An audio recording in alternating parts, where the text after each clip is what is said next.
অন্যায়ভাবে ছাঁটাই শ্রমিকদের নিয়ে আইনি পথে লড়ার হুঙ্কার হলদিয়ার বিধায়িকা তাপসী মণ্ডল। হলদিয়ায় কারখানার গেটের সামনে শ্রমিক অবস্থান বিক্ষোভ। অভিযোগ, হলদিয়ার টাটা স্টিল কারখানার 21 জন শ্রমিককে অন্যায়ভাবে ছাঁটাই করে দেওয়া হয়েছে। শ্রমিকরা কারখানার গেটের সামনে 15 দিন ধরে অবস্থান বিক্ষোভরত। দীর্ঘ 5 বছর ধরে শ্রমিকরা কারখানায় কাজ করছে, হঠাৎ তাদের ছাঁটাই নোটিশ ধরিয়ে দেওয়া হলো। জানিয়ে রীতিমতো শ্রমিক মহলে অসন্তোষ। শ্রমিকরা কারখানার গেটের সামনে বিএমএস এর ঝান্ডা নিয়ে স্লোগান দেয়। অবিলম্বে তাদের কাজে বহাল করতে হবে, তাদের দাবি মানতে হবে এবং বাড়ির একমাত্র রোজগারের কাজ চলে যাওয়ায় তারা অবস্থান বিক্ষোভে সামিল পরিবারবর্গরা। এবং পরিস্থিতি তৈরি হয়েছে অপ্রীতিকর। তাতে পুলিশ টহল দিচ্ছেন। বিষয়টি নিয়ে কারখানা কর্তৃপক্ষ এখনো পর্যন্ত মুখ খুলতে চায়নি। হলদিয়া টাটা স্টিল কারখানার সামনে শ্রমিক বিক্ষোভ জারি থাকায় বুধবার সকালে পরিদর্শনে এলেন হলদিয়ার বিধায়িকা তথা বিজেপি নেত্রী তাপসী মণ্ডল। শ্রমিকদের সঙ্গে এবং শ্রমিকদের দাবি দেওয়া এবং তাদের পরিবারবর্গদের সঙ্গে কথা বললেন। বিষয়টি নিয়ে কারখানা কর্তৃপক্ষের সঙ্গে কথা বলবেন বলেই জানান। শ্রমিক অবস্থান বিক্ষোভে সামিল তাদের পরিবারবর্গরা। ছাঁটাই শ্রমিকদের কারখানার কাজে পুনর্বহাল করতে হবে, এমনটাই দাবি তাদের।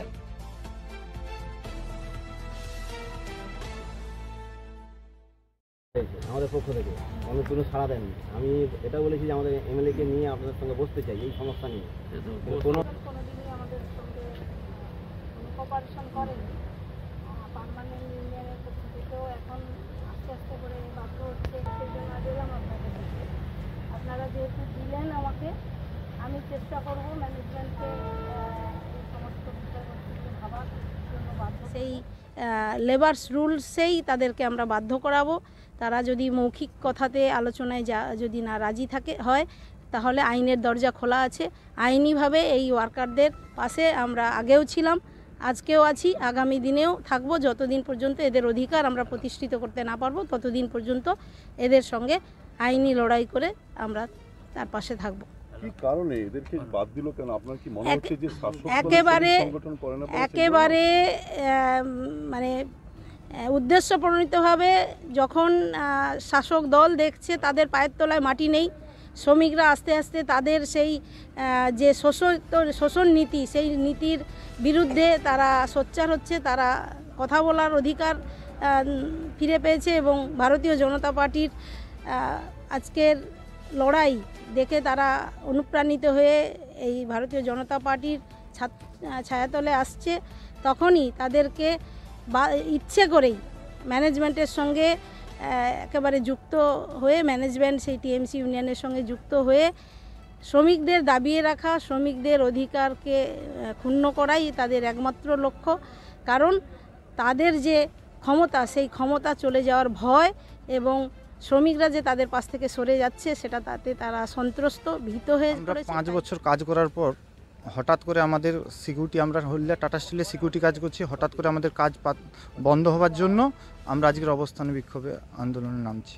মানে কি দাবি কি তোমাদের? আমাদের কাজ, আমাদের সিকিউরিটি কাজ ফিরে দিতে হবে। কতদিন ধরে এরকম অবস্থান বিক্ষোভ করছে? আমরা যে 14-15 দিন আন্দোলন বিক্ষোভ। কতদিন করবে এরকম? যতদিন না আমাদের কাজে সুরাহ হয় ততদিন পর্যন্ত আমরা আন্দোলন চালিয়ে যাব। মূল দাবি কি তোমাদের? মূল দাবি আমাদের কাজ আমাদের ফিরে দিতে হবে। সিকিউরিটি কাজ না হলেও অন্য যে কোনো, মোটামুটি আমাদের অন্য সংস্কারের যে কোনো একটা ব্যবস্থা করতে হবে। কর্তৃপক্ষের কাছে জানিয়েছো? হ্যাঁ, আমরা জানিয়েছি, কোনো রকম কোনো সুরাহ হয়নি। পরিষ্কার কি চাইছো তাহলে? আমাদের কাজ চাই। কতজন আছে তোমরা? আমরা টোটাল 21 জন আছি। প্রথম থেকেই এরকম অবস্থান বিক্ষোভ করছো? প্রথম থেকেই আমরা অবস্থান বিক্ষোভ চলছে। কতদিন করবে? যতদিন না কাজে সুরাহ হয় ততদিন আমরা অবস্থান বিক্ষোভ চালিয়ে যাব। তোমার নাম? আমার নাম 24x7 কন্ট্রাক্টর। ম্যানেজমেন্টের নির্দেশে হঠাৎ করে নোটিশ এরা পেয়ে হতবাক।